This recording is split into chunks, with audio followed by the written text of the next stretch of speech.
বিয়ে বাড়িতে যে এত নিয়ম সেটা আমি জানতামই না। আমি তো জানতামই না যে বিয়ের কার্ড আনার পর এত নিয়ম পালন করতে হয়। এদিকে আমি জানি বিয়ের কার্ড আনতে হবে, যাদের ইনভাইট করতে হবে তাদের নামগুলো লিখতে হবে আর দিয়ে আসতে হবে, কিন্তু না, এদিকে শুনি বিয়ের নাকি অনেক নিয়ম। তাই তো মা বললো কার্ডগুলো সুন্দর করে সাজিয়ে ফেল। তো আমিও কার্ডগুলো সুন্দরভাবে সাজিয়ে নিলাম, আর মাঝখানে দেখো ওই আমের পাতার উপর তেল হলুদ গুলিয়ে রেখেছে। আসলে এই কাজটা কেন করছি বলো তো? কারণ আমি ভাবলাম আজকে আমি টিউশনি যাব আর আমার বান্ধবীদের সবগুলোকে ইনভাইট করে আসব। তাই তো আবার কার্ড নিতে গেছি, তখন মা বলল শুধু কার্ড নিলে হবে না, কার্ডের অনেক নিয়ম পালন আছে। তারপর আর কি, তার জন্য আমি রেডি হয়ে কার্ডগুলো সাজাতে বসে গেলাম। তারপর ভাবলাম মা আসবে, তারপর এইগুলো বরণ করবে। তার মাঝে আমি তোমাদের একটা কার্ড খুলে দেখালাম, কেমন লাগছে বলো? জানি সবার পছন্দ হবে না, কিন্তু যাই হোক আমার ভালোই লেগেছে।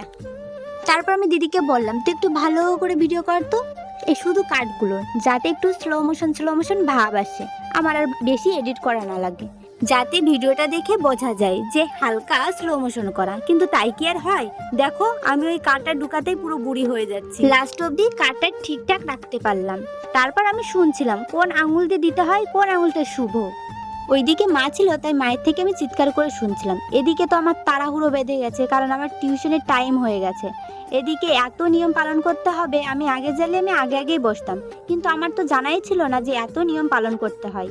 আমি তো ফটাফট সবকটা চিঠিতে হলুদ লাগাচ্ছিলাম, লাগানো প্রায় শেষই হয়ে গেল। তারপরেও বসে আছি, কারণ দুটোতে লাগাইনি, কারণ মা এসে বরণ করবে তারপর লাগাবে। এই দেখো মা চলে এসেছে, ধান দুব্য তুলে নিয়ে চলে এসেছে বরণ করার জন্য। তো ওদিকে শুনছিল কি একটা, আমার অতটা মনে নেই। তারপর দেখো মাও একটু দিয়ে দিল। আমি তো মাকে বারবার বলছিলাম তুমি শর্টকাটে কাজ সারো তো, আমাকে তো যেতে হবে পড়তে। এদিকে টাইম অর্ধেকটা পেরিয়ে গেছে, মানে যখন আমার টিউশন তার 1 ঘন্টা মানে হয়েই গেছে ধরতে গেলে। এদিকে তো আমার মাথা গরম হয়ে যাচ্ছে, রাগ হয়ে যাচ্ছে।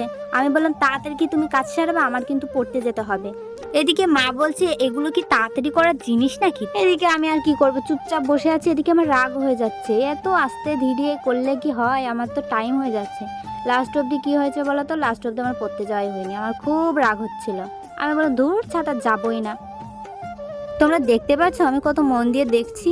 এদিকে কিন্তু মাথার মধ্যে আগুন জ্বলছে যে আমার পড়তে যাওয়া হলো না আজকে আর।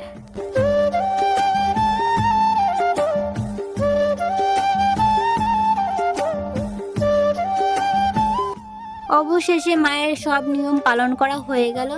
আমি বসে বসে ভাবছিলাম নাম লিখবো কি লিখবো না, কারণ ওই চিকচিকে পেনটা আমার কাছে ছিল না, সেটার জন্য মন ভেঙে গেল। আমি বললাম ধুর ছাতা, আজকে পড়তে যাওয়া হলোই না যখন, তখন থাক আর কিছু লিখবো না, ওই পেন নিয়ে আসবো তারপর লিখবো। তো ভিডিওটা এই পর্যন্তই, বাই।